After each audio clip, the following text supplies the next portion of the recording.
வணக்கம் தமிழ் நேயர்களே, நாங்கள் இன்று ஈரானில் நடந்து கொண்டிருக்கும் யுத்தம் தொடர்பாகவும் அதன் பாதிப்புகள் என்ன என்பதை பற்றியும் அலசி ஆராய இருக்கின்றோம். அதற்காக ஆஸ்திரேலியாவிலிருந்து ஜெய் அவர்கள் எங்களுடன் இணைந்திருக்கின்றார். அவர் ஒரு தொழில்நுட்ப துறையில் மிகுந்த ஒரு வல்லுனர். அத்துடன் உலக நோக்குகளையும் மிகவும் அவதானமாக கவனிக்கும் ஒரு அவதானி. அவரிடமிருந்து நாங்கள் சில விடயங்களை இன்று தமிழுக்காக அறிய இருக்கின்றோம். வணக்கம் ஜெய். வணக்கம் ரஞ்சி. கடகாலத்துப்புறங்களோட இந்த உரையாடலை கலந்து கொள்கிறோம். நாங்கள் நீண்ட காலமாக பல விடயங்களோடு பயணித்திருந்தாலும் இது ஒரு புதிய முயற்சி. ஆகவே அம்பிரேக் சார் தமிழ் நேயர்கள் சார்பாக வரவேற்கின்றோம். ஈரானின் இப்போ தற்போது நடந்து கொண்டிருக்கும் யுத்தம் எமது தாயகத்துக்கு கிட்டவாக அண்மித்ததாக வந்துவிட்டது. அதனால் ஈரான் பிரதேசத்து சண்டை இல்லாமல் தற்போது கொஞ்சம் உலகளாவிய அளவில் விரிந்து இருக்கின்றது. சைப்ரஸுக்கு கூட அண்மையில் அடித்திருக்கிறார்கள். இப்போது இந்திய பெருங்கடலில் நிற்கின்றது. இன்று கூட டர்க்கி போன்ற நாட்டில் அவர்கள் அடித்ததாக கேள்வி. ஒரு ட்ரோன் மூலம் செல்லும் பொழுது அதனை டர்க்கி சுட்டி வீழ்த்தி விட்டதாக சொல்லுகின்றது. ஈரான் சண்டையை பற்றி அறிய முன்னம் அதற்கான காரணம் என்ன என்று நீங்கள் நினைக்கின்றீர்கள்? ஏன் அமெரிக்காவும் இஸ்ரேலும் திடீரென்று ஓடி போய் நின்று ஈரானுக்கு அடிக்கணும் என்று நிற்கின்றார்கள் என்று உங்களால் கூற முடியுமா? இதற்கான ஏதாவது உள்நோக்கங்கள் அல்லது காரணங்கள் இருக்கும் என்றால் அதை கொஞ்சம் விளக்கி கூற முடியுமா? கட்டாயமா ரஞ்சி. நான் நினைப்பது என்னவென்று சொன்னால் 2-3 காரணங்கள் இருக்கின்றன. ஒன்று ஹிஸ்டோரிக் ரீசன் என்று சொல்லலாம். அதாவது இப்ப வரலாற்றை எடுத்து பார்த்தால் இது இன்றைக்கு நேற்று தொடங்கின சண்டை அல்ல. இது கனகாலமாக, இன்னும் சொல்ல போனால் 2ஆம் உலக யுத்தத்துக்கு முதல் இருந்து தொடங்கிய ஒரு யுத்தம். காலனித்துவ ஆதிக்க சக்திகள் எப்படி மத்திய கிழக்கிலே அவர்களுடைய நிலைகளை தக்க வைத்துக் கொண்டிருந்தார்களோ, அதற்கு பிறகு எப்படி பிரிட்டிஷ் எம்பையருடைய வீழ்ச்சிக்கு பிறகு அமெரிக்க ஏகாதிபத்தியத்தின் வளர்ச்சியை தொடர்ந்து கோல்ட் வார் பீரியட் அவற்றை எடுத்து பார்த்தோம்னால் இது ஒரு நீண்ட கால ஒரு யுத்தம். இதிலே இஸ்ரேல் மிகப்பெரிய ஒரு கையை வைத்திருக்கிறது. இஸ்ரேலை பொறுத்தவரை அவர்களுக்கு இஸ்ரேலான ஒரே ஒரு தேசம். யூத மக்கள் காலங்காலமாக துரத்தப்பட்டு நாடெலிகளாக இருந்து கடைசியில் ஒரு மாதிரி தங்களுடைய தேசத்தை கட்டி எழுப்பினார்கள். அவர்கள் வெகு விரைவிலேயே அணு ஆயுதத்தை உருவாக்கி விட்டார்கள். அது அவர்களுடைய பாதுகாப்பை உறுதி செய்ய போகின்றது. அதே நேரத்தில் அவர்கள் அமெரிக்க மற்றும் பிரிட்டிஷ் ஏகாதிபத்தியங்களோடு அல்லது வல்லரசுகளோடு மிகவும் நெருக்கமான தொடர்புகளை பேணி பாதுகாத்துக் கொண்டு வந்தார்கள். இந்த கடந்த வாரத்தில் ஆரம்பித்த இந்த ஈரான் யுத்தமானது இஸ்ரேலியர்களால் தான் ஆரம்பிக்கப்பட்டது. அமெரிக்காவில் இதில் ஆரம்பிக்கவில்லை இந்த யுத்தத்தை. பெஞ்சமின் நெத்தன்யாகு 40 வருடங்களாக அவருடைய ஒரு கொள்கை ஈரானை அல்லது வேறு எந்த ஒரு நாட்டாலும் அணு ஆயுதங்களாலோ சக்தி வாய்ந்த ஆயுதங்களாலோ இஸ்ரேலை தாக்கக்கூடிய ஒரு ஆபத்தான நிலை அந்த மத்திய கிழக்கில் இருக்கக்கூடாது என்பதுதான் அவருடைய ஒரே ஒரு வாழ்க்கை குறிக்கோள் என்று நாங்கள் மிக தெளிவாக பார்க்கலாம். அதை நாங்கள் we can prove that. அப்ப அவரை பொறுத்த வரைக்கும் அவர் ஈரானிலே இந்த மக்களுடைய எழுச்சி ஆரம்பித்து விட்ட அந்த காரணத்தினால் அவர் இதை ஒரு மிக அரிய சந்தர்ப்பமாக பார்த்து, அதே நேரத்தில் அவர்கள் சொல்கிறார்கள், இஸ்ரேலிய உளவுத்துறை சார்ந்த ஒரு ஊடகவியலாளருடைய பேட்டியை பார்த்தேன். அதில் அவர் சொல்லியிருந்தார், ஈரானிய சுப்ரீம் லீடர் இந்த ஒரு சந்திப்பிற்காக வருகிறார் என்று அவர்களுக்கு தெரிந்த உடனேயே அவர்கள், அமெரிக்கா ஆல்ரெடி சொல்லிக் கொண்டிருந்தது நாங்கள் ஈரானை தாக்க போகிறோம் என்று சொல்லி, அப்ப உடனே அவர்கள் இதை விரைவாக அமெரிக்காவோடு பேசி அந்த தாக்கலை அவர்கள் தான் செய்தார். இஸ்ரேலியர்கள் தான் அந்த ஈரானிய சுப்ரீம் லீடரை கொண்டு. இஸ்ரேல் அதனை ஆபரேஷன் ரோயரிங் லயன் என்று குறிப்பிட்டு தொடங்க இருக்கும் போது அமெரிக்காவும் ஆபரேஷன் எபிக் ஃபியூரி என்ற ஒரு பெயருடன் இந்த சண்டையை வந்து பிப்ரவரி 28ஆம் தேதி 2026 தொடங்கி இருந்தார்கள். ஆகவே இப்ப இந்த இந்த இந்த யுத்தத்தை இஸ்ரேல் ஆரம்பித்ததுக்கான காரணங்களில் ஒன்று வந்து அந்த இந்த இந்த வரலாறு பின் இருக்கின்ற இந்த வரலாறு தான். இது வந்து இந்த இந்த இந்த இந்த அக்ரஸர் என்று சொல்கின்ற அவர்களுடைய பக்கத்திலான அந்த அந்த ஒரு அனுமானம்.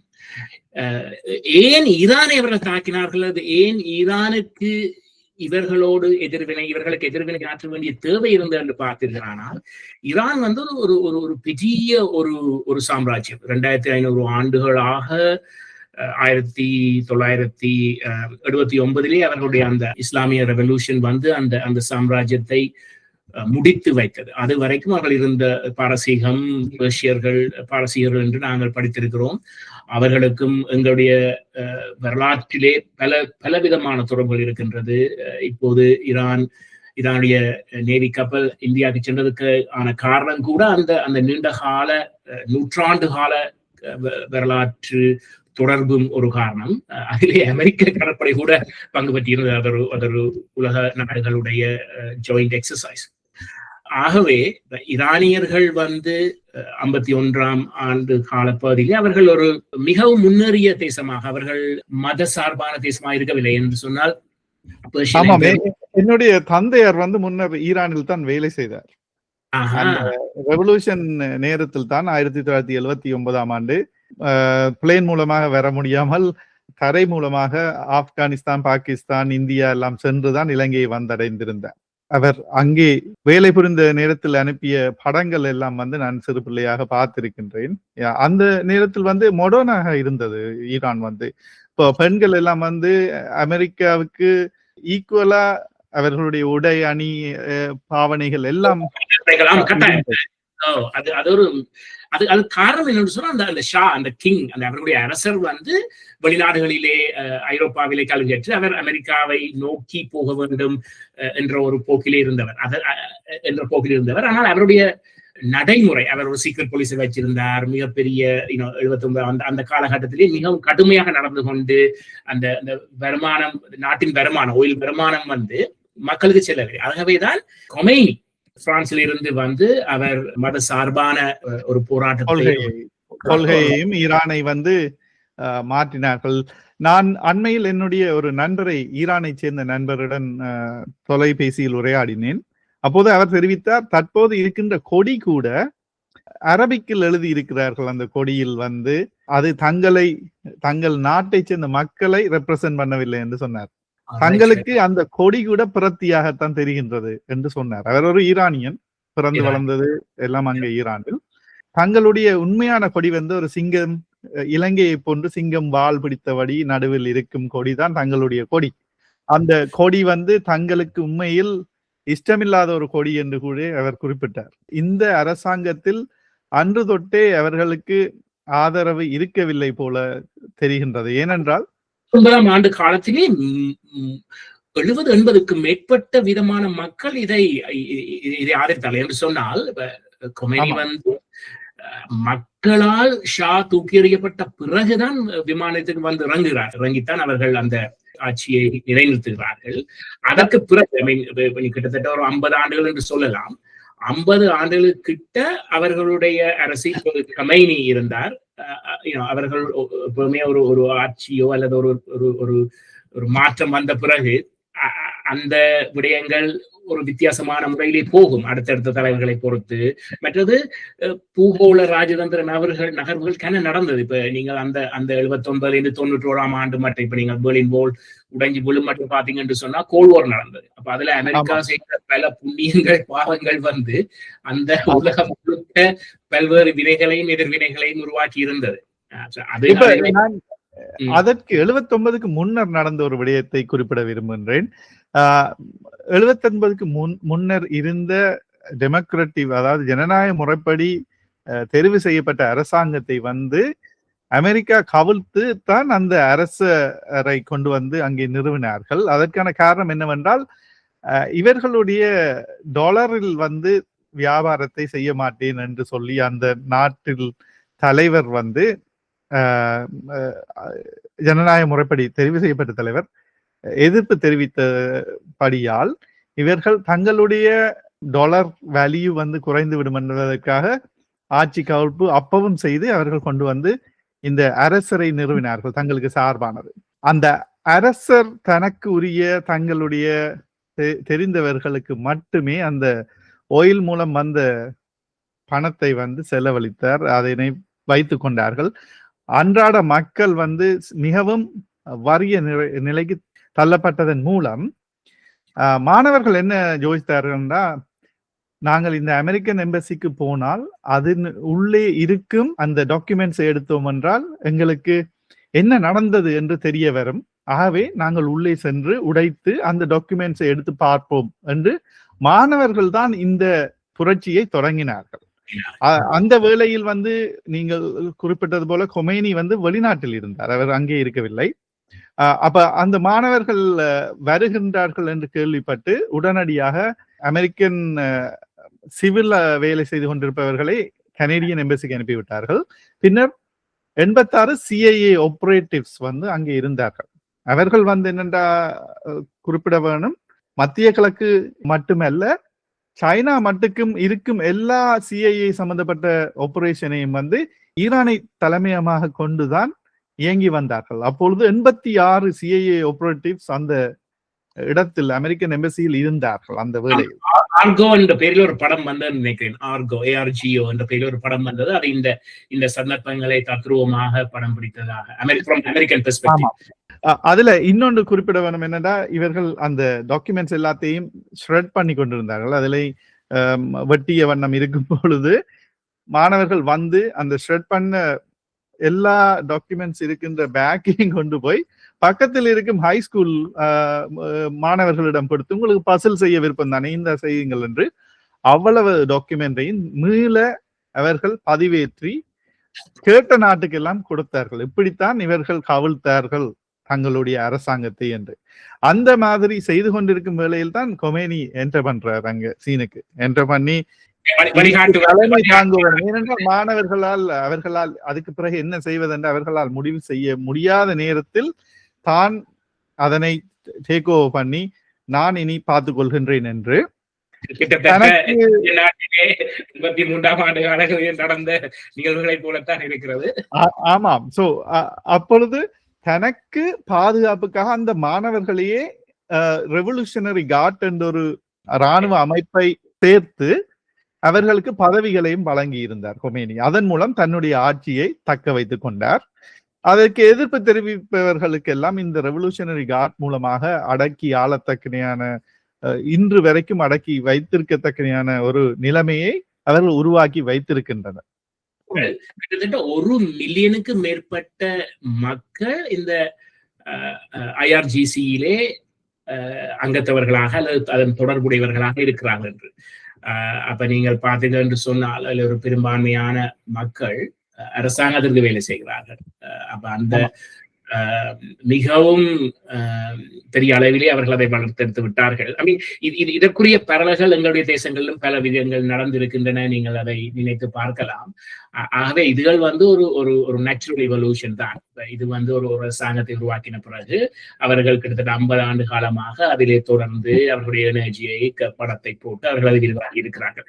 சரி பிழை என்பது எல்லாம் எங்களுடைய தனிப்பட்ட அரசியலை சார்ந்தது. இப்போ ஒவ்வொரு விஷயத்தையும் நாங்கள் அதற்கேற்ற மாதிரியாக நாங்கள் எதிர்வாக பேசிக்கொள்ளலாம். ஆனால் இதனுடைய பாதிப்பு என்று சொன்னால் அல்லது இதனுடைய தாக்கம் என்று சொன்னால், நான் நினைக்கிறேன் உலகத்துல அனைத்து மக்களும் இதை முதலாவதாக சோசியல் மீடியா ஃபீல்ட்ல இருந்து நியூஸ்ல இருந்து இந்த செய்தியே போட்டு அறுத்து கொண்டிருப்பார்கள். இப்போது எனக்கு ஞாபகம் இருக்கு, நாங்கள் 15 வயதிலே இருந்த காலத்துல ஈராக் யுத்தம் நடந்து கொண்டிருந்தது. அப்போது ஒவ்வொரு நாளும் இரவும் அந்த இங்க இருந்து ராக்கெட் அடிக்கிறான், அங்க இருந்து அதை தடுக்கிறான் என்றுதான் நாங்க பார்த்தனாங்க. அது மாதிரி இப்ப இது ஒரு நியூஸ் ஃப்ரெண்ட்ஸியா வந்து விட்டது. அடுத்ததாக அதை தாண்டி பார்த்தோம் என்று சொன்னால், இது நாங்கள் காரிலே பெட்ரோல் போடுகின்ற பொழுது அல்லது நகை வேண்டுகின்ற பொழுது அல்லது குரோசரியை வேண்டுகின்ற பொழுது நாங்கள் இதனுடைய பாதிப்பை மிகவும் ஆழமாக நாங்கள் அனுபவிக்க போகிறோம். அனைவரும் இதை தடுக்க முடியாது, தவிர்க்க இயலாது. என்று சொன்னால் குளோபல் எக்கனாமி வந்து வெரி வெல் கனெக்டட், இன்டர்லிங்க். அவர்கள் அந்த ஸ்ட்ரெய்ட் ஆஃப் ஹோர்முஸை தடுத்து அந்த நகர்வுகளை குறைத்திருப்பார். மற்ற ஒருவரும் இப்ப யுத்தம் நடக்கின்ற பொழுது நீங்கள் ஒரு டேங்கர் கம்பெனியா இருந்தால் அதுக்குள்ளால நீங்க போக மாட்டீங்க. உங்களோட இன்சூரன்ஸ் கூடும், வேற ரவுட்டை பார்ப்பீங்க, சுத்தி ஆஸ்திரேலியா ஆப்பிரிக்கா சுத்தி போறோம், நாங்களோட கோஸ்ட் கூடும். ஆகவே இது மற்ற இதை சாட்டியே உடனே பட வந்து எதிர்வு கூறி அவர்கள் விடுவார்கள். இலங்கையில் பெட்ரோல் விலையெல்லாம் அப்படி ஒண்ணு என்று சொல்லி குறிப்பாக அந்த இலங்கையில் அந்த கார் மோட்டார் சைக்கிள்கள் அணிவகுத்து நிற்கும் கேஸ் ஸ்டேஷனுக்கு அல்லது பெட்ரோல் ஸ்டேஷனுக்கு அணிவகுத்து நிற்கும் படங்களையோ வீடியோக்களையோ பார்க்கும் பொழுது என்னடா இங்கே அவங்க சுவிட்ச் அமர்த்த முன்னமே லைன் அப் வந்துட்டு இந்த மாதிரி இருந்துச்சு. என்னடா அவர்கள் உடனடியாகவே அதனை அமுல்படுத்தி விடுவார்கள். அங்கே என்ன சொன்னா இப்ப வர்த்தகம் வந்து பாத்தீங்கன்னு சொன்னா அவர்கள் எல்லாரும் வந்து உலக நடப்புகளை பொறுத்து தாங்கள் அதற்கேற்ற மாதிரி தங்களுடைய நாடுகளை செய்து தங்களை பாதுகாத்துக் கொள்வார்கள். அது வந்து எல்லாருடைய நாங்களும் அப்படித்தானே இப்போ ஒரு ஷோர்டேஜ் வருதுன்னோட நாங்களும் போய் சாமான்களை வேண்டி வைக்கிறோம், வியாபாரிகள் பாதுக்குவார்கள். சிலது வந்து சட்டத்துக்கு புறம்பானதான் இருக்கின்ற பொழுது அது ஒரு இல்லீகலான நடவடிக்கை, அதை ஒரு செய்யக்கூடாது. ஆனால் இந்த நடவடிக்கைகள் வந்து மனிதன் வந்து ஒரு சர்வைவல் மெக்கானிசம் எல்லாரும் இருக்கின்ற ஒரு சர்வைவல் மெக்கானிசம். இப்ப நாளைக்கு இப்போ ஏஐ பாருங்க, ஏஐ வந்துட்டு வேலையால் போதுன்ற உடனே இனி போய் ஐடியோ ப்ரோக்ராமிங்கோ படிக்க மாட்டாங்க, படிக்க கூடாது, ஒரு மடத்தனை. இப்ப நான் வந்து நீங்கள் இப்போ போய் நான் ஓகே ஏஐ படிக்க போறேன்னு சொல்லி படிக்கிறது வந்து இப்ப முந்தி எப்படி அலையலையா நாங்கள் எல்லாரும் போய் படிச்சு வந்தோமோ அந்த நிலைமை மாறிவிட்டது.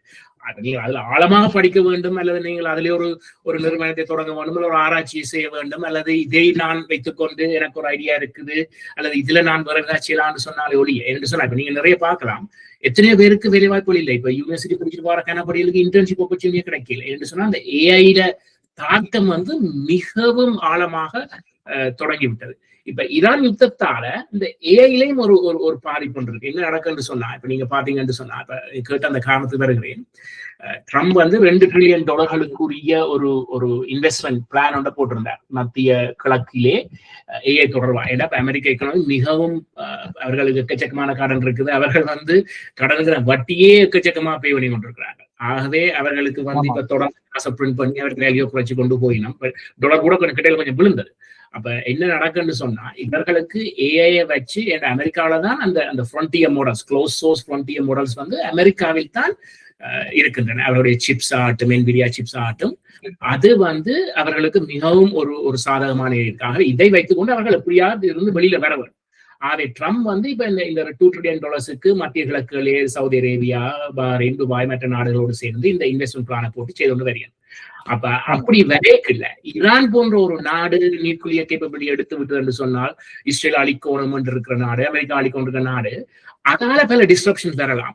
அப்ப அதுவும் ஒரு காரணம். இந்த இஸ்ரேல் இதை தொடங்கின உடனே அமெரிக்கா இதோட சேர்ந்து இதை முடிச்சு விடுவோம்டாப்பா, அல்லது அவர்களை அந்த ஒரு ஆட்சி மாற்றத்தை கொண்டு வருவோம் என்ற அந்த ரீதியில தான் போயிடும். ஆனா என்ன பிரச்சனை என்று சொன்னா இஸ்ரேலுக்கும் அமெரிக்காவோட பெரிய பிரச்சனை, இதை நீங்க நம்ப முடியாது. இவர்களால் இந்த யுத்தத்தை கன மாதங்களுக்கு நடத்த முடியாது. இப்ப ரஷ்யா எப்படி யுக்ரைனோட அட்டிப்பட்டு வருஷ கணக்கில் அட்டிப்படுதோ அந்த அளவுக்கு இவர்களால் செய்ய முடியாது.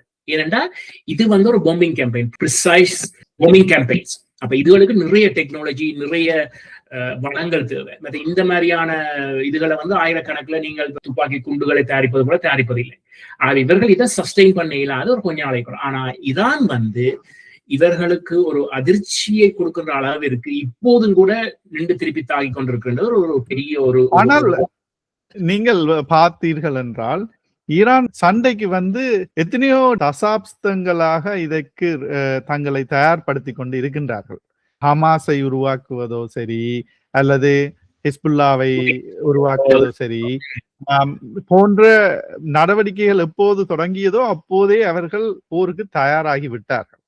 ஆகவே அவர்கள் வந்து என்னென்றா அந்த இஸ்ரேல் முந்தி என்ன செய்வார்கள் என்றால் தங்களுக்கு ஒரு அரபிக் நாடு அடிச்சா உடனே பக்கத்துல இருக்கிற எல்லா அரபிக் நாட்டுக்கும் கை வைப்பார்கள். ஏனென்றா மற்றவையை வைத்து கொண்டு சமாதானத்துக்கு வர பண்ணுவதற்காக அந்த அடிக்கும் நாட்டை. அதே டாக்டிக்கை தான் தற்போது ஈரான் பிரயோகிப்பதாக தெரிவித்து கொண்டிருக்கின்றார்கள். ஏனென்றால் பார்த்தீர்கள் என்றால் அண்மையில் துபாய்க்கு அடித்திருக்கிறார்கள், கட்டாருக்கு அடித்திருக்கிறார்கள், பஹ்ரைனுக்கு அடித்திருக்கிறார்கள், சவுதியில அண்மையில் ஒரு மிக பெரிய ஆயில் சுத்திகரிப்பு நிலையத்தை வந்து எண்ணெய் சுத்திகரிப்பு நிலையத்துக்கும் வந்து அடித்திருக்கிறார்கள். அப்ப தனக்கு அடிக்கும் பொழுது சுத்தவரை இருக்கும் எல்லா ஆயில் சம்பந்தப்பட்ட விடயங்கள் நீங்கள் கூறியது போல ஏஐ சம்பந்தப்பட்ட அமேசானுடைய ஒரு டேட்டா வேர் ஹவுஸையும் வந்து தாக்கி இருக்கிறார்கள்.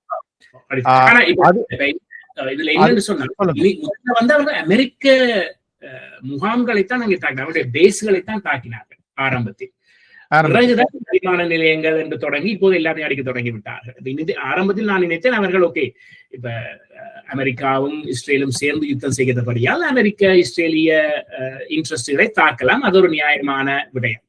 ஆனால் இவர்கள் விடுதிகளையோ கட்டிடங்களையோ விமான நிலையங்களை தாக்குகிறது வந்து அடுத்த கட்டத்திற்கு நகர்ந்து விட்டது என்றுதான் நாங்கள் இதை சொல்லலாம். என்று சொன்னா இது வந்து இப்போ நீங்களே கூறுங்கள், உங்களுடைய நாட்டின் அதிபரை வந்து இன்னொருவர் அடித்து கொன்று விட்டால் அதற்கான ஒரு சண்டைக்கு தயாராகத்தான் நீங்கள் இருப்பீர்கள் அல்லவா? இப்பொழுது உதாரணத்துக்கு எங்களுடைய நாட்டின் பிரைம் மினிஸ்டரில் வந்து யாரும் கை வைத்தால் எங்களுடைய இராணுவம் சும்மா இருக்காது. அதே போலதான் திருப்பி அவர்கள் அடிப்பார்கள். அத்துடன் அமெரிக்காவும் அண்மையில் ஒரு பாடசாலையை குறிவைத்து தாக்கி இருந்ததாக தெரிவித்திருந்தார்கள். அந்த பாடசாலை சம்பந்தப்பட்ட இடங்களில் கை வைத்ததன் பின்னர் தான் அவர்கள் ஏர்போர்ட் போன்ற விமான நிலையங்களுக்கு அடித்தார்களோ தெரியாது ஈரான் பார்த்து. இப்ப இந்த எல்லா தகவல்களையும் உறுதிப்படுத்த முடியாது. இப்ப நாங்கள் எல்லாரும் வந்து எங்களால் முடிந்த அளவிற்கு ஒரு சோர்ஸ் இல்லாமல் 4-5 சோர்ஸ்களுக்கான அல்லது வித்தியாசமான தொடர்பாளர்களூடாக நாங்கள் இந்த செய்திகளை உறுதிப்படுத்த விரும்புகிறோம். ஒன்று உறுதிப்படுத்துறதை பற்றி நான் ஒன்று குறிப்பிட்டே ஆக வேண்டும். அமெரிக்கன் வெஸ்டர்ன் மீடியாஸ், அதாவது மேற்கத்திய நாடுகளினுடைய செய்தி சம்பந்தப்பட்ட கம்பெனிஸை வந்து யூதர்கள் தான் அதிகமாக அதனை வாங்கி வைத்திருக்கின்றார்கள். என்ன காரணம் என்றால் மக்களுக்கு சென்றடையும் செய்தி வந்து தங்களினுடைய செய்தியாக இருக்க வேண்டும் என்றபடியால் அவர்கள் அப்படிப்பட்ட இடங்களை வந்து வாங்கி தங்கள் கையகம் வைத்திருக்கிறார்கள். இப்ப என்னன்னு சொன்னா இதாலதான் வந்து இப்ப அவர்கள் எனக்கு யூதர்கள் மீது மிகப்பெரிய மதிப்பு இருக்குன்னா அவர்களுடைய அறிவு திறமை, அவர்கள் பல விடயங்களை மிகவும் நுட்பமாக செய்திருக்கிறார்கள். அவர்கள் மிகவும் குறைவான சனத்தொகையாக இருந்தாலும் மிக அதிகமான பணக்காரர்களும் சரி, அறிவு புத்திஜீவிகளும் சரி, பல்வேறு விடயங்கள் சரி. ஆக எனக்கு அவர்கள் மிக மிக மதிப்பு இருக்கிறது. அவர்களுடைய வாழ்க்கை முறையும் சரி, அவர்களுடைய முயற்சி எப்படி அவர்கள் தங்களுக்குள்ளேயே அவர்கள் நீங்கள் நம்ம மாட்டிக்கு அவர்களுக்குள்ளேயே ஒரு எக்கானமி ஒன்று இருக்கிறது, யூத எக்கானமி என்று. அவர்கள் தங்களுக்குள்ளேயே வர்த்தகத்தை நிறைவு செய்து கொள்வார்கள். இப்ப எங்களுடைய இனத்தை எடுத்து பார்த்தீர்கள் என்று சொன்னால், இப்ப நீங்க நல்லா வந்தீங்கன்னா எனக்கு பிடிக்காது, நான் நல்லா உங்களுக்கு பிடிக்காது. அதுதான் எங்களுடைய இனத்திலேயே ஒரு பழக்கமாக நாங்கள் சொல்லிக் கொடுக்கிறோம். அதை திருத்த வேண்டும் என்று நான் மிகவும் முயற்சி செய்து சொந்த முறையிலே பல விடயங்கள் செய்து வருகிறேன். நீங்கள் இலங்கையில் கூட இலங்கை மக்களுக்கு வேலை வாய்ப்பு அளிக்க வேண்டும் என்று அங்கே யாழ்ப்பாணம், கொழும்பு போன்ற இடங்களில் எல்லாம் ஆஸ்திரேலியாவில் இருந்து கொண்டு அந்த நிறுவனங்களை அங்கே நிறுவி இருக்கிறீர்கள் என்று எங்களுக்கு தெரியும். அதனுடைய காரணம் என்னென்றால் எங்கள் மக்களையும் வந்து முன்னுக்கு கொண்டு வர வேண்டும் என்ற உங்களுடைய ஒரு காரணம் தான். அத்தோடு சேர்த்து சொன்னா இப்ப நாங்கள் போய் செய்யாட்டி வேற யார் செய்வாங்க, அதை நாங்க யோசிக்கிறோம். இன்னொரு நாள் போய் செய்ய மாட்டோம், நாங்க போய் செய்யணும். தமிழர்களோடு தமிழில் பேசி தமிழிலே நாங்கள் விஷயங்களை செய்கிறோம். இப்ப நாங்கள் யாழ்ப்பாணத்திலே நான் பிறந்த மண்ணிலே பிறந்த வீட்டிலே செய்த சாஃப்ட்வேர் வந்து இன்றைக்கு சில சேட்டலைட்ல ரன் பண்ணுதுன்ற அந்த பெருமையெல்லாம் எங்களுக்கு இருக்குது. நாங்கள் எத்தனையோ பேர்களை இப்ப யாழ்ப்பாணத்திலே முதல் முறையாக நாங்கள் தான் கொழும்பில் இருந்து எங்களுடைய நிறுவனத்தை அங்கே சென்று ஸ்தாபித்தவர்கள். எங்களுக்கு பிறகுதான் வெவ்வேறு பல கொழும்பை சார்ந்த சில நிறுவனங்கள் அங்கே வந்தன. இல்ல இப்ப இவர்களை பற்றி பேசுகிறேன். எங்களுடைய மக்களும் மிகவும் புத்திசாலித்தனமான கூர்மையான அறிவு கொண்டவர்கள், கலந்து பேசி கலந்தோடி ஒரு வழியை திறந்து விட்டு அதை தொடர்ந்து போய் பெரிய அளவிலே சாதிக்கக்கூடியவர்கள். அதிலே எந்த சந்தேகம் இருக்க தேவையில்லை. அது உண்மைதான். இப்ப நாங்கள் ஈரான் அமெரிக்கா மட்டுக்கும் வந்து அடிக்கக்கூடிய மாதிரி ஏதாவது வைத்திருக்கிறார்களா என்று அந்த அளவுக்கு நான் நினைக்கவில்லை. ஆனால் இப்ப எப்படி 9/11 நடந்துச்சோ அல்லது பாலியில் நடந்துச்சோ, ஆஸ்திரேலியர்களுக்கு நடந்துச்சோ, அது போன்ற சில துரதிருஷ்டவசமான விடயங்கள் நடக்கக்கூடும் என்றதுதான் ஒரு மிகவும் அச்சமூட்டுகின்ற ஒரு விடயம். என்று சொன்னால் ஒரு கட்டத்திற்கு பிறகு இப்ப இந்த யுத்தம் மிகவும் மிக பெரிய அழிவுகளை ஈரானிய மக்களுக்கும் ஈரானிய தேசத்திற்கும் கொடுக்கும் என்று சொன்னார். இப்ப இவர் வந்து எப்படியாவது நான் சொன்னேன், இப்ப இஸ்ரேலோ அமெரிக்காவோ இந்த யுத்தத்தை தொடர்ந்து நடத்தலாம். அப்ப எப்படியோ வந்து எந்த யுத்தமும் பேச்சுவார்த்தையில் தான் முடியும். ஆகவே இவர்கள் எப்படியோ இதை ஆக்களோட கூப்பிட்டு கதைச்சு இன்னொரு ஆல்டர்னேட்டிவ் கொண்டு வந்தோ ஏரியோ கொண்டு வந்து இவர்கள் கதைச்சுதான் இதை முடிக்க வேண்டும். அதை விரைவாக இவர்கள் செய்கிறார்களோ பல்வேறுபட்ட பாதிப்புகள் குறைவதற்கான வாய்ப்புகள் இருக்கு. ஆனால் இப்ப அமெரிக்காவுடைய ட்ரக் கூட பாத்தீங்கன்னா ஈராக்கிலோ ஆப்கானிஸ்தான்லயோ இவர்கள் எங்க போனாலும் இவர்கள் எல்லாத்தையும் குழப்பித்தான் வைத்திருக்கிறார்கள். இவர்கள் எதையுமே உண்மையாக முடிவுக்கு கொண்டு வர முடியவில்லை. வெனிசுலா அப்படி போதும் தெரியல. பாகிஸ்தானும் இந்தியாவையும் தான் தீர்த்து வச்ச மாதிரி அப்படி இல்லை, அதை இந்தியா தீர்த்து வைத்த விடயம் இஸ்ரேல் தீர்த்து வைக்க முடியவில்லை. ஆகவே இப்ப ஈரானை இவர்கள் எப்படி கொண்டு வருவார்கள் என்பது கேள்விக்குறியாத்தான் இருக்கிறது. எனக்கு ஒரு கேள்வி இருக்கின்றது. 2010 இவர்கள் இதே போன்று நியூக்ளியர் வெப்பன்ஸ் கேப்பபிலிட்டிஸை ஈரான் அணு ஆயுதங்களை பெறுவதற்கு சந்தர்ப்பங்கள் இருக்கின்றது என்ற பொழுது அமெரிக்காவும் மற்றும் இஸ்ரேலும் சேர்ந்து ஸ்டாட்நெக் வைரஸோ ஓமை கிரியேட் பண்ணி இந்த யூஎஸ்பி பிளாஷ் டிரைவ் போன்றவற்றில் கொண்டு சென்று போட்டு விட்டார்கள் அந்த நியூக்ளியர் ஃபெசிலிட்டியை சுத்தி. அப்பொழுது என்ன நடந்தது என்றால் அந்த பிளாஷ் டிரைவை யாரோ தவறுதலாக அதை கொண்டு சென்று நியூக்ளியர் ஃபெசிலிட்டிஸில் போடும் பொழுது அந்த வைரஸ் அதுக்குள் சென்று சிமென்ஸ் என்ற ஒரு ஜெர்மன் கம்பெனியினுடைய ஒரு சென்ட்ரிஃபியூஜ் கருவியை அவர்கள் இயக்கும் பொழுது அதை சுற்ற வைக்க வேண்டும். அந்த வாஷிங் மிஷினுக்குள் போட்டு நாங்கள் சுற்றுவது போல யுரேனியத்தை மண்ணோடு அதுகளோடு எல்லாம் சேர்ந்து இருக்கிறதை பியூரிஃபை பண்ணி எடுக்க வேண்டும். யுரேனியம் நேச்சுரலாக வராமல் மேன் மேட் காம்போனன்ட் என்று சொல்வார்கள். அதனை செய்யும் ஒரு கருவியை இவர்கள் வைரஸ் மூலம் அதனை அதிகமாக சுட்ட வைத்து அதனை உடைத்து விட்டார்கள். அந்த மாதிரியான விடயங்களை செய்யாமல் ஏன் தற்போது இவர்கள் ஒரு நாட்டுக்குள் புகுந்து அடிக்க வேண்டும் என்று முற்பட்டார்கள் என்று தெரியுமா? ஏன் அதை இந்த முறை செய்யவில்லை? அல்லது தாக்குதல் நடவடிக்கைகள் கோவர்ட் ஆபரேஷன்ஸ், ஓவர்ட் ஆபரேஷன் சொல்வாங்க. கோவர்ட் என்று சொல்றது இன்டெலிஜென்ஸ், ஸ்பை நெட்வொர்க்குகள், சிஏஏ போன்றவை செய்வது. ஆமா, கோவர்ட் ஆபரேஷன் இல்லாமல் ஒரு நாளும் ஓவர்ட் ஆபரேஷன் நடப்பதில்லை.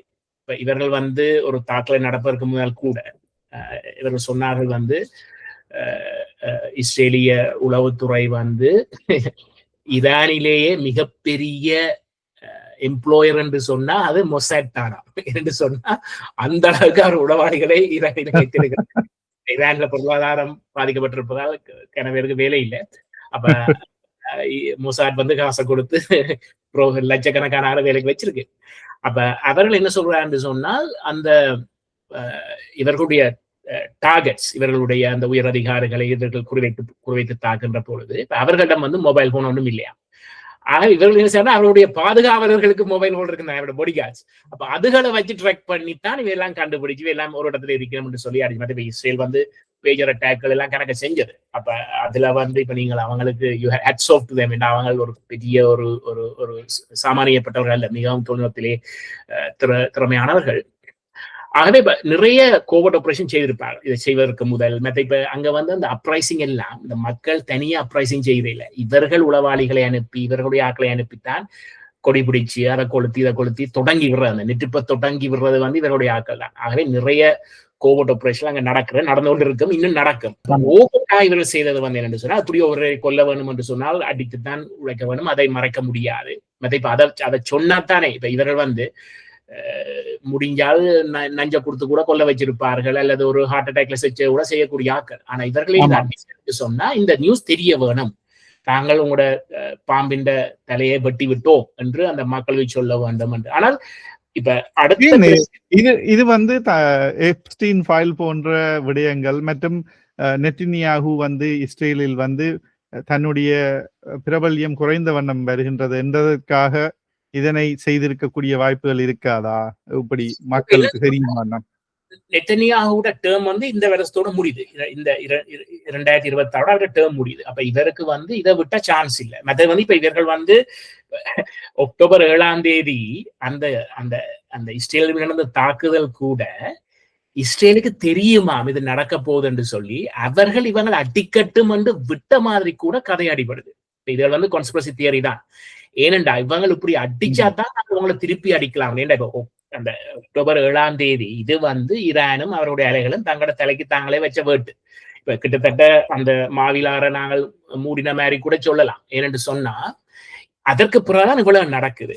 அது இவங்க சொன்னாங்க வந்து இவன் இஸ்ரேலிய பங்குச்சந்தையில வந்து அந்த அக்டோபர் 7ஆம் தேதிக்கு பிறகு வந்து யாரோ ஒருத்தர் வந்து ஸ்டாக்கள் விழுமண்டு அவர்கள் அதற்குரிய நார்களை செய்து $1 பில்லியன் மேல பணம் உழைத்திருக்கிறார்கள் கூட சொல்றாங்க. ஆகவே இதுல கணக்கு விளையாட்டுகள் இருக்கிறது. இப்ப என்னன்னு சொன்னா இப்ப இன்ஃபர்மேஷன் தான் பவர் இந்த காலத்துல.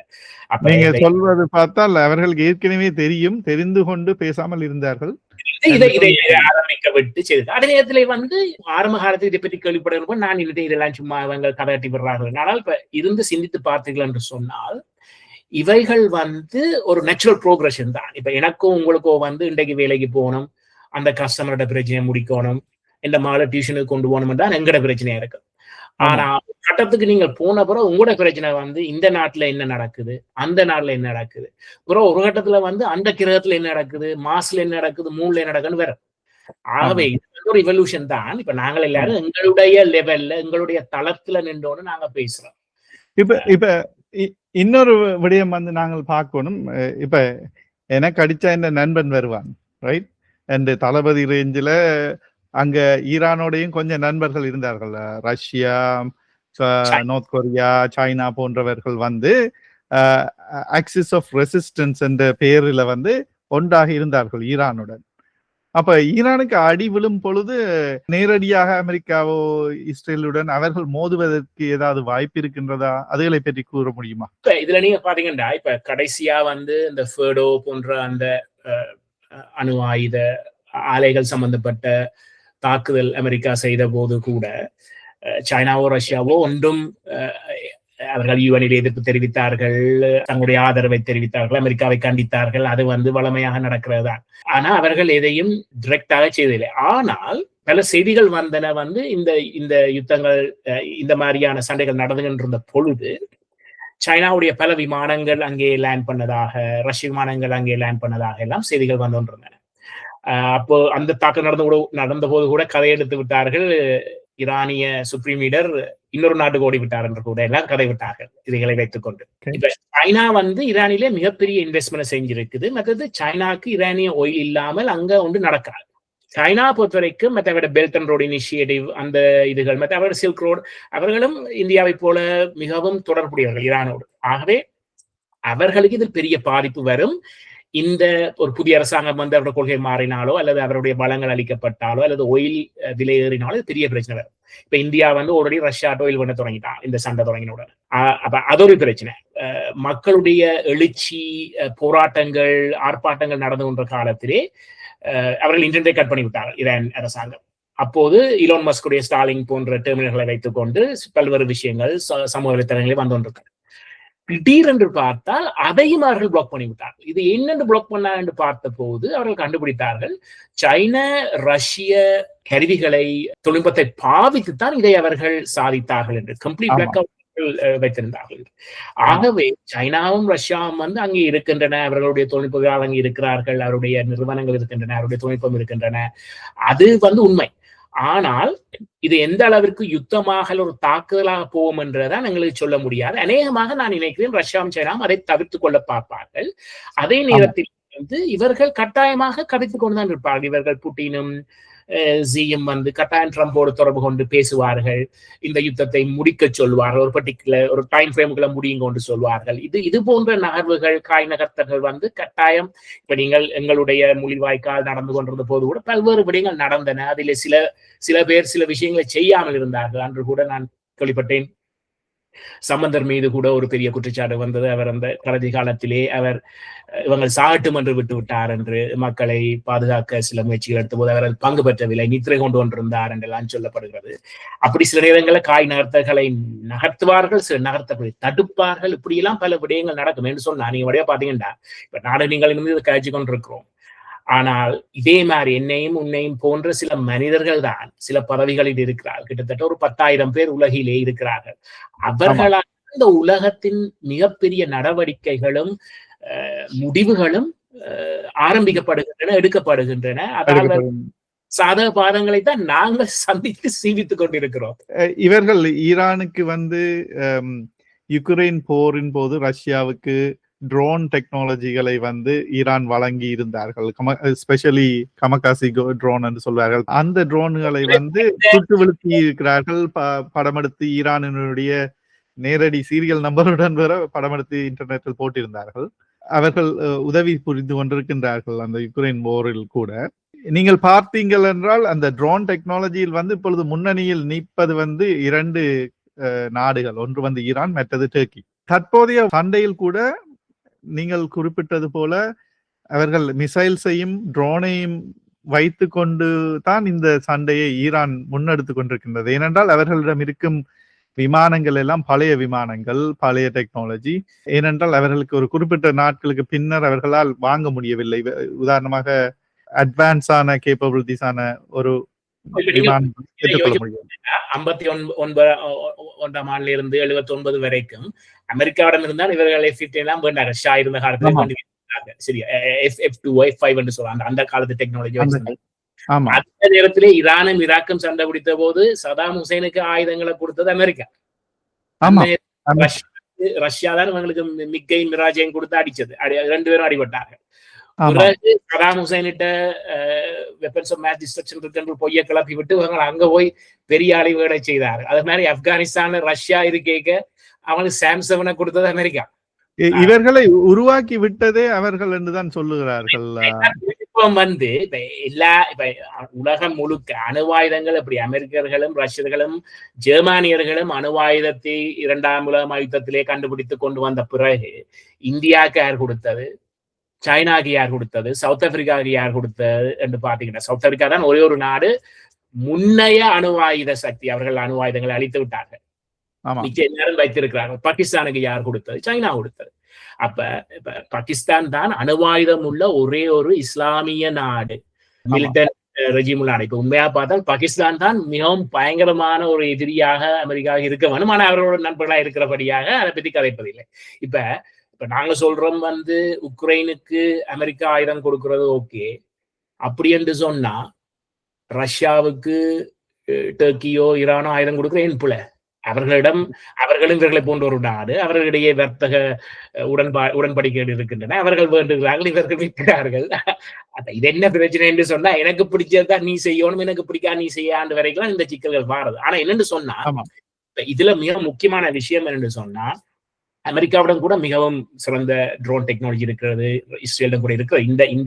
இந்த 7 நாளைக்கு முதல் தொடங்கின இந்த தாக்கல் கூட அவர்கள் 100 ட்ரோன்ஸை வச்சு கொண்டுதான் பல ஈரானிய பாலிஸ்டிக் மிசைல் லான்ச்சர்ஸை தாக்கி அளித்திருக்கிறார்கள். ஆகவே ட்ரோன் டெக்னாலஜி எல்லாம் இருக்கு. இதை விட ஆன்டை ட்ரோன் டெக்னாலஜி கூட இருக்கிறது. அதுவும் பல்வேறு நாடுகளிலே இருக்கிறது. ஈவன் யுக்ரைன் கூட தங்களுடைய சொந்த தயாரிப்பிலே, எங்கட பசிலோன் மாதிரி சொந்த தயாரிப்பிலே ட்ரோன்கள் எல்லாம் செஞ்சு வருகிறார்கள். ஆகவே இப்ப ஈரானுடைய ஒரு மிகப்பெரிய தாக்குதல் பலம் வந்து ட்ரோன் தான். என்றால் அது குறைந்த செலவிலே குறைந்த வளங்களை பார்த்து அவர்கள் அதை செய்ய தொடங்கிவிட்டார்கள். ஆனால் இப்ப என்ன இதுல உள்ள என்ன பலம் சொன்னா ஒரு 10,000 ட்ரோனை லான்ச் பண்ணி விட்டீங்கன்னா எப்படியும் ஒரு 1000 100 200 வந்து அப்படியே உள்ளுக பூந்துடும். ஏண்டா அதான் இது வந்து அந்த ஓவர்வெல்மிங் ஃபோர்ஸ், ஓவர்வெல்மிங் பவரை பாவித்து இவர்கள் அடிப்பார்கள். இன்னொரு விடயம் வந்து ட்ரோன் பாவிப்பதற்கு விடயம் என்னென்றால் ட்ரோன் வந்து 15,000 இருந்து $50,000 வந்து அவர்கள் தயாரிக்க முடியும். அதே வேளையில் அமெரிக்க மற்றும் இஸ்ரேலிடம் இருக்கின்ற குரூஸ் மிசைல்ஸ் வந்து அந்த ட்ரோனை தாக்கி அளிக்கிற அயன் டோம் போன்றவற்றுக்கு பாவிக்கப்படும் குரூஸ் மிசைல்ஸ் வந்து ஒவ்வொன்றும் மில்லியன் கணக்கான விலை உள்ள ஆயுதங்கள். அப்ப அவர்கள் வந்து இந்த சின்ன மீனை போட்டு பெரிய மீன் பிடிச்ச கதை மாதிரி கொண்டு செய்ய இப்ப காசு செலவாகும், மற்ற வளங்கள், தயாரிப்புகள், அந்த சப்ளை செயின், அந்த லாஜிஸ்டிக் பிரச்சனை வேற. ஆனா இப்ப இஸ்ரேல் வந்து இப்ப இந்த யுத்தத்திலே வந்து லேசரை பாவித்து, மிக குறைந்த விலையிலே லேசரை பாவித்து அவர்களுடைய அந்த அயன் டோமை முன்னேற்றி இருக்கிறார்கள் என்று சொல்லப்படுகிறார். இப்ப ஈரானிலிருந்து வருகிற அந்த மிசைல்களை எல்லாம் அந்த லேசரை பாவித்து அடித்துக் கொண்டிருக்கிறார். இருந்தாலும் கூட சில என்ன சிக்கலா இப்ப ஒரு பிட்டிய பிரதேசத்திலே வந்து 10,000 20,000 ப்ரொஜெக்டைல்ஸ் வருகின்ற பொழுது அல்லது டீகோய்கள் வேற சொல்ல இவன் அங்க டீகோய் கூட லான்ச் பண்றாங்க. 10 மிசைல் அடிச்சாங்கன்னா 2-3 டிகே அனுப்புறாங்க. சும்மா போய் மிசைல் அனுப்பி பிரிஞ்சு போயெல்லாம் பெரிய விளையாட்டுகள் காட்டுறாங்க. இதுல பெரிய ரிசர்ச் ப்ராஜெக்டுகள் நடந்து கொண்டிருக்குது. இப்ப இது நீங்க சொன்ன மாதிரி கனகாலமாக இவர்கள் இந்த யுத்தத்துக்கு இந்த மாதிரியான ஒரு தாக்கலுக்கு தயாராகி கொண்டு வருகிறார்கள். அது இது வந்து எங்களுக்கு ஒரு புது விஷயமா இருக்கிறது. அடுத்த கட்டமாக நாங்கள் இப்ப UN செக்யூரிட்டி கவுன்சில்ஸ் போன்ற அவைகள் இருக்கத்தக்கனையாக இருக்கும் போது அவர்களிடம் கலந்தாலோசிக்காமல் நேரடியாக இஸ்ரேலும் அமெரிக்காவும் சென்று ஒரு நாட்டினுடைய தலைவரை தாக்கி அழித்திருக்கின்றார்கள். அதனுடைய விளைவுகள் என்ன நடக்க போன்றது? யுஎனுடைய பங்களிப்பு இதில் எப்படி இருக்க போன்றது என்று கொஞ்சம் குறிப்பிட முடியுமா? இது ஒரு மிகப்பெரிய ஒரு பாரதூரமான ஒரு விடயம். இது கனகாலம் ட்ரம்ப் வந்தபோது கணக்கு நடந்து கொண்டிருக்கு. இப்ப அவர் எதை எடுத்தாலுமே ஒரு பிரசிடென்ஷியல் டிகிரியை போட்டு சட்டமாக்கி விடுவார். அவர் காங்கிரஸோட கதைக்கிறது இல்லை. இப்ப கிட்ட அந்த நீதிமன்றத்திலே அவர் எடுத்த அந்த சில முடிவுகள், அந்த பொருளாதார தடைகளை அவர்கள் நிராகரித்திருக்கிறார்கள். அது சட்டபூர்வமானது அல்ல என்று அவர்கள் தீர்ப்பு கூறியிருக்கிறார்கள். இதுகளுக்கு எல்லாம் என்ன நடக்கும் என்று ஒரு பார்க்கணும். அந்த ட்ரம்ப்பும் கூட இன்னும் 2 வருஷம் தான் ஆட்சியில் இருக்க போறார். அப்ப அவரும் அதுக்குள்ள சில விஷயங்களை செய்து பார்க்க முயற்சி செய்யறார். ஆனா ட்ரம்ப் இந்த பொலிட்டிக்கல் பேலன்ஸ் அந்த ஒரு ரூல் பேஸ் ஓடுற மாட்டிட்டார். இவர் கிட்டத்தட்ட புட்டின் மாதிரி தான். இப்ப எப்படி புட்டின் யுக்ரைனுக்கு போய் அடிச்ச முடிவு எடுத்த மாதிரி தான் இவரும் செய்யறாரு சில விஷயங்களை. அப்ப இது புட்டின் போன்ற ஆட்களுக்கு ஒரு சாதகமான ஒரு நிலைமையைத்தான் கொண்டு வர போகுது. என்ன இப்ப உலகம் இதுகளை பார்த்து கொண்டு இருக்க வெனிசுலாக்கு போனாங்க, திருண்டு போய் அந்த நாட்டை அதை விட கடத்தி கொண்டு வந்துட்டாங்களப்பா, ஒரு கைதி மாதிரி. அப்ப இப்ப நாளைக்கு இப்படி கிணவர் இருக்கிறாங்க. இப்ப இந்த மாதிரியான நடக்க இப்படி கிண நாடுகள்ல கிணவர் இருக்கிறாங்க, எல்லாரும் பயப்படுவாங்க. அவர்கள் எல்லாரும் இப்ப சைனா ரஷ்யா போன்ற ஒரு அமைப்புக்குள்ள போறதுக்கான வாய்ப்புகள் கூட இருக்கு. இப்ப நீங்க இல்ல, ஏற்கனவே பல நாடுகள் யூரோப்பில் இருந்து கனடா வரை எல்லாம் சென்று சைனாவுடன் கைகுலுக்கி விட்டு வந்து விட்டார்கள். ஏனென்றால் தங்களுக்கு பிரச்சனைகள் வரக்கூடிய காரணங்கள் மற்றும் சந்தர்ப்பங்கள் இருக்கின்றன என்பதற்காகவே நேரடியாக அங்கே சென்று வந்து விட்டார்கள். கனடாவும் அண்மையில் இந்த நடவடிக்கைகளை அவர்கள் ஐக்கிய நாடுகள் சபையிடம் கேட்காமல் செய்ததற்காக கண்டித்து அறிக்கை விட்டிருந்தார்கள். ஆகவே அவர்கள் தங்களுடைய அலைஸ் என்று சொல்வார்கள். உதாரணத்துக்கு யுஎஸ்ஏ சம்பந்தப்பட்ட இன்டெலிஜென்ஸ் சம்பந்தப்பட்ட விடயங்களில் 5 நாடுகள் பங்கு பெற்றும் கனடா, ஆஸ்திரேலியா, நியூசிலாந்து, இங்கிலாந்து மற்றும் அமெரிக்கா போன்ற 5 நாடுகளும் சேர்ந்துதான் இந்த இன்டெலிஜென்ஸ் ஷேரிங்ஸில் வேலை செய்வார்கள். அந்த நாடுகள் கூட இப்பொழுது சைனாவுடன் சென்று ஒப்பந்தங்களை மேற்கொண்டு வந்திருக்கிறார்கள். டிஃபென்ஸ் கொலாபரேஷன்ல இந்த மாற்றங்களும் வரப்போறது இல்லை, அவ்வளவு விரைவாக வரப்போறது இல்லை என்று சொன்னா, இவர்கள் பாரம்பரியமாக அமெரிக்கா இந்த 5 ஐஸோ அல்லது நேட்டோ அந்த அலையன்ஸ் தான் இருந்திருக்கிறார்கள். இவர்களுக்கு இப்ப நேட்டோ இஷ்யூ என்று சொல்லப்படுற ஆயுதங்கள், அந்த குண்டுகள் இவர்களை ஸ்டாண்டர்டைஸ் பண்ணி வைக்கிறார்கள். விரைவில் அந்த ஸ்டாண்ட்ல இருந்து வெளியில வரையிலாது. ஆனா ட்ரேட் போர் நடக்கிறபடியால பொருளாதார ரீதியிலே இந்த நகர்வுகள் கட்டாயம் அது விரைவாக நடக்கும் என்று சொன்னா, இப்ப நீங்கள் ஒன்றுக்கு டேக்ஸ் அடிச்சு விட்டா என்னால் இதை எஃபோர்ட் பண்ண முடியலன்னா இன்னொரு போய் வேண்டத்தான் பார்ப்பேன். அப்ப அதுகள் மிக விரைவில் நடக்கும். பட் இந்த பெட்ரோலுடைய இந்த ஆதிக்கம் குறைந்து கொண்டுதான் வரும். இதுகளை நிறுத்த முடியாது. ஆனால் இப்ப ட்ரம்ப் இருக்கின்ற வரைக்கும் தான் இப்ப இதோட சரி, ட்ரம்போட ஆட்சி இதோட சரி. ஆகவே இதை ட்ரம்ப் இருக்கிற யார் வருவார் அல்லது என்ன மாதிரியான கட்சி என்ன மாதிரியான பாலிசியோட வரும்ன்றது அதுக்கு கொஞ்சம் காலம் இருக்கிறது. ஆனா இப்ப இந்த ஈரானிய யுத்தத்தை நாங்கள் எடுத்து பார்த்தோம் என்று சொன்னால், இப்ப யுஎனை ஒருத்தருமே மதிக்கிறீல. காசா டைம்ல கூட சில நேரங்கள்ல யுஎன் ஏதோ சொன்னு கேட்டாங்களே ஒழிய, அங்க யுஎன் இஸ்ரேலும் மதிக்கல, அமெரிக்கா மதிக்கல, ஒருத்தரும் மதிக்கல. எங்கட நாடுகள்ல எங்களுக்கு மொழிவாக்கு நடக்கல, யுஎன் அங்க ஒன்றும் செய்யலட்டாங்க. சும்மா கதைச்சாங்க, கதை விட்டாங்க, இந்த ஜெனிவாண்டாங்க, இதுல போய் என்னத்தை கண்டாங்க. இதுகள் சும்மா ஒரு ஒரு தரப்பான மக்களுடைய குரல்களை கேட்பதற்கின்ற ஒரு செவியாக, அல்லது நீங்கள் அங்க போய் இதை சொன்னோம், யுஎனுக்கு முன்னால் ஆர்ப்பாட்டம் நடத்தினோம், ஆகவே நாங்கள் ஆர்ப்பாட்டம் நடத்தி கலைச்சு போய் நெய்விட்டு போய் படத்தெலும்பி அடுத்த நாள் வேலையை பார்க்கலாம் என்ற அந்த ஒரு காரணத்துக்குரிய ஒரு இடமாகத்தான் யுஎனை நான் பார்க்கிறேன். அவர்களால் பெரிய அளவிலே இந்த பொலிட்டிக்கல் ரீதியில இப்ப அங்க கூட பாருங்க, இப்ப வீட்டோ பண்ணி விட்டுருவாங்க. செக்யூரிட்டி கவுன்சில் அதிகாரம் வைத்திருக்கிறார்கள். சைனா ஒரு பக்கம் தான் செய்யும், அமெரிக்கா ஒரு பக்கம் செய்யும், ஒன்றுமே நடவடிக்கை எடுக்க முடியாது. ஒண்ணு நடக்கும். அப்ப அதே ஒரு செல்லாக்காசாக வந்துட்டார்கள். ஆனா இந்த பேச்சுவார்த்தைகள் நடக்கின்ற பொழுது தான் வேலை கூட்டிக்கொண்டு வருகிறோம். இப்ப யுஎன் லெட் ப்ரொபோசல் அப்படி போட்டு இப்படி போட்டு இதுல கொண்டு வருவாங்க. ஆனா இப்ப எனக்குள்ள பெரிய கவலை சொன்னா, இப்ப நான் அன்றைக்கு ஒரு ஈரானில் இருந்து 3 வயதிலே தப்பி வந்த ஒரு ஈரானிய அந்த ரெவல்யூஷனுக்கு எதிராக இருந்து அந்த சட்டத்தை இங்கே மேல்மொழியை சந்தித்து கதைத்தேன். அப்போது அவர் சொன்னார்கள், இந்த ரெஜிம் சேஞ்ச் என்றது மிக முக்கியமான ஒரு விஷயம், நாங்கள் அதை மாற்றத்தை விரும்புகிறோம். ஆனா எனக்குள்ள பிரச்சனை என்ன, இப்ப அந்த மாற்றம் என்ன? அவர்களுக்கு இந்த இந்த இந்த ரெவல்யூஷனரி அரசாங்கத்திற்கு மாற்றாக அங்கே யார் வரப்போகிறார்கள், அவர்கள் வந்து எப்படி இதை நடத்த போகிறாங்கன்றதுதான் பெரிய கேள்விக்குறி. அதை இந்த மாதிரி நடத்துவார்கள் என்றதுதான் இருக்கு. இப்படித்தான் கனகாலங்கள்ல வந்து இப்ப எங்களுக்கு தானே பிரச்சனை. அதேதான். ஆமா, இப்ப லீடர்ஷிப் கேப் என்று ஆங்கிலத்தில் குறிப்பிடுவார்கள். தலைமைத்துவத்துக்கு வந்து இடைவெளி ஒன்று, வெற்றிடம் ஒன்று வந்துவிட்டது. ஆகவே அதனை நிரப்புவதற்கு என்ன நடக்க போன்றது என்பதை வந்து நாங்கள் இருந்துதான் பார்க்க வேண்டும். இது மிகவும் சுவாரஸ்யமான இந்த சம்பாஷணையில் பங்கு பெற்றியதுக்கு வந்து உங்களுக்கு முதலில் நன்றியை தெரிவிக்க வேண்டும். ஏனென்றால் நீங்கள் ஆழ்ந்த உலகளாவிய ரீதியில் உற்று நோக்கும் ஒரு நபர். நாங்கள் இதே போல எனக்கு தெரியும் நீங்கள் ஏஐ ஆர்டிபிஷியல் இன்டெலிஜென்ஸ் வந்து உங்களுக்கு ஒரு பேஷனட்டான ஒரு இடம், உங்களுக்கும் எனக்கும் கூட அது விருப்பமான ஒரு ஏரியா. அதனை இப்ப வந்து நாங்கள் இப்ப வருங்காலத்தில் என்ன மாதிரி வேலைகள் சம்பந்தப்பட்ட விடயங்கள் வந்து என்ன நடக்க போன்றது என்று அடுத்த கலந்துரையாடலில் நாங்கள் பார்ப்போம், இதை எப்படி செய்யலாம் என்று. அதிலும் வந்து சிறப்பாக இதே போல எங்களுக்கு பங்களிப்பு தருமாறு ஏஆர் தமிழ் இணையதள வானொலியின் நேயர்களுக்கு சார்பாக நான் உங்களிடம் கேட்டுக்கொள்கின்றேன். நன்றி ரஞ்சினியா, நீங்கள் மிக அழகாக அருமையாக சரியான நேரத்திலே சரியான கேள்விகளை கேட்டு இந்த இந்த உரையாடலை நடத்தி சென்றீர்கள். மிகவும் நன்றி. கட்டாயமாக நாங்கள் செயற்கை நுண்ணறிவு இந்த தொடர்புகள் என்று சொன்னால் நாங்கள் இப்போது இருக்கின்ற இந்த கட்டம் மிகவும் பெரிய ஒரு மாற்றத்தை எங்களுடைய சந்ததிக்கும் எங்களுடைய பிள்ளைகளுக்கும் பிற பிள்ளைகளுக்குமான ஒரு மாற்றத்தை, ஒரு பெரிய ஒரு சேலஞ்ச். இப்ப நாங்கள் கிளைமேட் சேஞ்ச் என்று சொல்லி கதைச்ச அந்த இதிலும் பார்க்க மிகப்பெரிய ஒரு மாற்றமாக இது இருக்கிறது. இது உலகத்திற்கு அனைவரையும் பாதிக்க போகிறது, தாக்க போகிறது. இதை பற்றி கட்டாயம் நாங்கள் கதைக்க வேண்டும். கட்டாயம் கதைப்போம். நன்றி.